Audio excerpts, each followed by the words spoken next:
Hello everyone, ഇന്ന് നമ്മുടെ video വന്നിട്ട് ഒരു പ്ലാൻ പോട്ട് ഉണ്ടാക്കുന്ന വീഡിയോ ആണേ.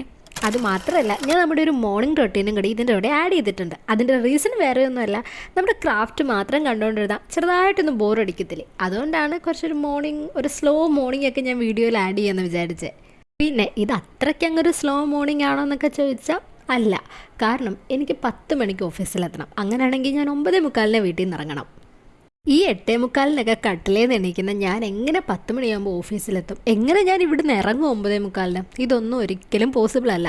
ഇന്നും എനിക്ക് ലേറ്റ് വീണു. പിന്നെ ഞാനിതൊക്കെ നമ്മുടെ കരിയറിൻ്റെ സ്റ്റാർട്ടിങ്ങിലുള്ള കുറച്ച് സ്ട്രഗിൾസ് ആണെന്ന് കരുതി അങ്ങ് മനസ്സമാധാനപ്പെടും, അല്ലാതെ വേറെ വഴിയില്ലല്ലോ. അവസാനം ഞാൻ എങ്ങനെയൊക്കെയോ ബാഗ് പാക്ക് ചെയ്ത് 9:55 ആയപ്പോൾ വീട്ടിൽ നിന്ന് ഇറങ്ങിയിട്ടുണ്ട്. അയ്യോ, അതൊക്കെ പോട്ടെ. ഈ കാര്യങ്ങളൊക്കെ പറഞ്ഞുകൊണ്ടിരിക്കുന്നതിൻ്റെ ഇടയ്ക്ക് നമ്മുടെ വീഡിയോയുടെ മെയിൻ കോണ്ടൻറ്റിനെ പറ്റി പറഞ്ഞില്ല. സംഭവം വേറൊന്നുമല്ല, നമ്മുടെ പ്ലാൻ ബോട്ട് തന്നെ. സത്യം പറഞ്ഞാൽ ഞാൻ നമ്മുടെ പ്ലാൻ ബോട്ട് ഉണ്ടാക്കിയത് ഒരു ഷോർട്ട് വീഡിയോ ഇടാൻ വേണ്ടി മാത്രമാണ്. പക്ഷേ വീഡിയോ എഡിറ്റ് ചെയ്തുകൊണ്ടിരുന്നപ്പം എനിക്ക് തോന്നി ഈ സംഭവം കൊള്ളാമല്ലോ എന്ന്. അങ്ങനെ പിന്നെ ഞാൻ വെച്ചാൽ എന്നാൽ പിന്നെ ഇത് ലോങ് വീഡിയോ ഇടാമെന്ന്. പിന്നെ ഇതിന് വീണ്ടും ഒരു എക്സ്പ്ലനേഷൻ ഞാൻ തരേണ്ട ആവശ്യമുണ്ടോ? കാരണം വേറെ ഒന്നുമല്ല, ഞാൻ നമ്മുടെ ഷോർട്സിൽ ഓൾറെഡി ഒരു ചെറിയ എക്സ്പ്ലനേഷൻ വീഡിയോ കൊടുത്തിട്ടുണ്ട്. ഇനി ഞാൻ ഒന്നുകൂടെ പറയണോ? പറഞ്ഞു കഴിഞ്ഞാൽ കുറച്ചൊരു ബോറിംഗ് ആയി പോകത്തില്ലേ? പിന്നെ നമ്മൾ ഈ പോട്ടും നമ്മുടെ മഷ്റൂമും അതുപോലെ ആ മിനി ബുക്കിലെ ഇതെല്ലാം ഉണ്ടാക്കുന്ന സൺഡേ ആണ്.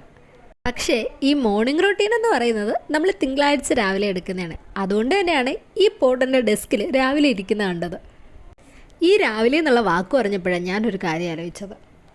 ഞങ്ങളുടെ അമ്മ ഫുഡ് ഉണ്ടാക്കുന്നതും ഞാൻ ക്രാഫ്റ്റ് ചെയ്യുന്നതും തമ്മിലൊരു ബന്ധമുണ്ട്. എന്താണെന്നറിയാമോ? ഞാൻ തലേന്ന് രാത്രി എന്ത് ക്രാഫ്റ്റ് ഇടുമെന്ന് ഇങ്ങനെ തലപുകഞ്ഞ് ആലോചിക്കുമ്പം എൻ്റെ അമ്മ ആലോചിക്കുന്നത് നാളെ എന്ത് ഫുഡ് ഉണ്ടാക്കും, നാളെ എന്തെനിക്ക് ഓഫീസിൽ തന്നു വിടുമെന്നാണ്. ഫുഡ് ഉണ്ടാക്കാൻ ഇത്രയൊക്കെ ചിന്തിക്കണമെന്ന് ഞാൻ അമ്മയോട് ചോദിക്കുമ്പം അമ്മ പറയുന്നതാ, നിനക്ക് അതിന് വീട്ടിലുണ്ടാക്കുന്ന ഇഷ്ടമല്ലല്ലോ, പിന്നെ എങ്ങനെയാണെന്ന്. ഇപ്പം അമ്മയുടെ ടെൻഷൻ്റെ ഏറ്റവും വലിയ കാരണമാരായി? ഞാനായി. ഇതാ പറയുന്നത്, അമ്മമാർ ഓരോന്ന് പറഞ്ഞുകൊണ്ട് വരുമ്പം മിണ്ടാതിരുന്ന് കേൾക്കല്ലാതെ അതിന് റിപ്ലൈ കൊടുക്കാൻ പോയി കഴിഞ്ഞാൽ പിന്നെ അവിടുത്തെ പ്രധാന പ്രശ്നം നമ്മളാവും. അമ്മയുടെ ഫുഡിനെ എത്രയൊക്കെ കുറ്റം പറഞ്ഞാലും ഞാനതിൻ്റെ വാല്യൂ മനസ്സിലാക്കിയൊരു സമയമുണ്ടായിരുന്നു. എപ്പോഴാണെന്നറിയോ? ഞാൻ ഹോസ്റ്റലിൽ നിൽക്കുന്ന സമയത്ത്. ഹോസ്റ്റലിൽ ചെന്ന് 2ാമത്തെ ദിവസം ഞാൻ വീട്ടിൽ വിളിച്ചു പറഞ്ഞു, അമ്മേ ഇവിടുത്തെ ഫുഡ് എന്നാ അടിപൊളി ഫുഡാണെന്നറിയോ, ഇഷ്ടം പോലെ കറികളുണ്ട്. അതുമാത്രമല്ല, ഇവിടെ മിക്ക ദിവസവും പായസമുണ്ട്, കേസരിയുണ്ട്, പപ്പടമുണ്ട്, അങ്ങനെ. പക്ഷേ ആ ഒരു സന്തോഷം വെറും 3 ആഴ്ച മാത്രമേ നീണ്ടുപോയുള്ളൂ. കാരണം ഞാൻ അടുത്തൊരു വീഡിയോ പറയാം. എന്തായാലും ഈ വീഡിയോ കഴിഞ്ഞു. എല്ലാവർക്കും ഇഷ്ടപ്പെട്ടാൽ ലൈക്ക്, ഷെയർ ആൻഡ് സബ്സ്ക്രൈബ്.